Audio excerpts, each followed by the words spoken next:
এই পেঁপেগুলো সকালবেলা আমার আব্বা রাখছে। পাশের গ্রাম থেকে এক মহিলা, উনি যখনই পেঁপে বিক্রি করে তখনই আমাদের কাছে নিয়ে আসে আর কি। তবে আমার আব্বার অনেক আফসোস, অনেক কষ্ট লাগতেছে, আমার আম্মা বাড়িতে নাই। এতগুলো পেঁপে নাকি ডাকাতের মতো খাওয়া হবে। আমার বলতেছে যে এগুলো রাখা যাবে কিনা, দিয়ে একটা আম্মার জন্য। এই পেঁপেটা এখন কাটবো। এটা আমরা 3 জন আছি ঘরে, আমি, আমার মেয়ে আর হচ্ছে আমার আব্বা। এই 3 জনের সকালবেলার নাস্তা হয়ে যাবে, কি বলেন? আর এখান থেকে এই পেঁপেটা একটু কাঁচা মনে হয়, মানে ঘরে রাখলে রাখা যাবে কয়েকদিন। আর এই পেঁপেটা একটু কাঁচা মনে হয়। এই 2টা পেঁপে দেখি আমার আম্মার জন্য। আমার আব্বা বলতেছে বারবার যে তোর আম্মার জন্য রাখতে পারোস কিনা, দেখ ফ্রিজের মধ্যে থাকবে কিনা। তাকে একটু রুটিটা ইয়ে করে দিই। এই 2টা পেঁপে আমি রাখবো, দেখি আমার আম্মার কিসমতে কেমন থাকে। পেঁপেগুলা ওনার অনেক মিষ্টি, যার কারণে রাখা। এই যে পেঁপেটা ভালো মতো ধুয়ে নিছি, সাথে বটিটাও। রাইকা একটা পিজে দাও তো, বসে বসে কাটি বাইরে। আর এটা হচ্ছে প্লেট, পেঁপেগুলা কেটে আর প্লেটের মধ্যে রাখবো। দেখতে থাকুন কিভাবে পেঁপে কাটি। বিসমিল্লাহির রহমানির রহিম।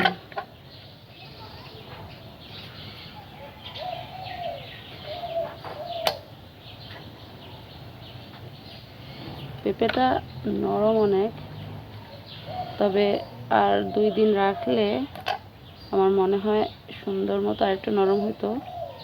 আমাদের জন্য একদম ঠিক আছে, কিন্তু আমার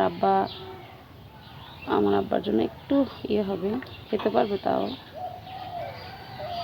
আর একটু নরম হলে আমার আব্বার জন্য সুবিধা হতো আর কি।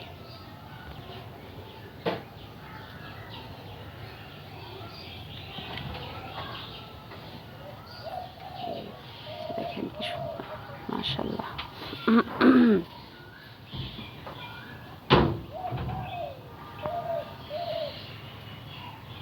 এই পেঁপে কিন্তু ধোয়া, কড়াইও ধোয়া, যার কারণে রাখলাম। একটাই দুঃখ, আমার পেঁপে গাছের অনেক শখ, কিন্তু অনেকবার লাগাইছি, পেঁপে গাছই হয় না।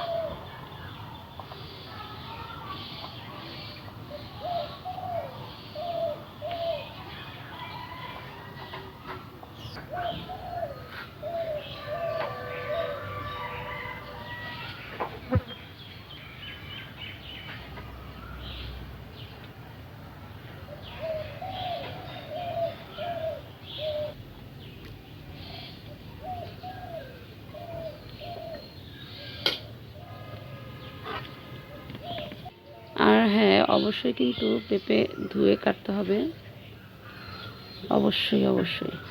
এত পাকা পেঁপে যদি কাটার পর ধন, তাহলে কিন্তু নষ্ট হয়ে যাবে।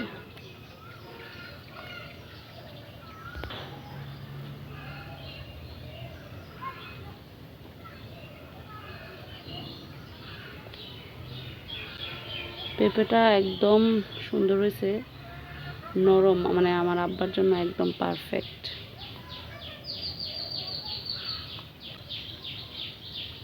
এই তো শেষ।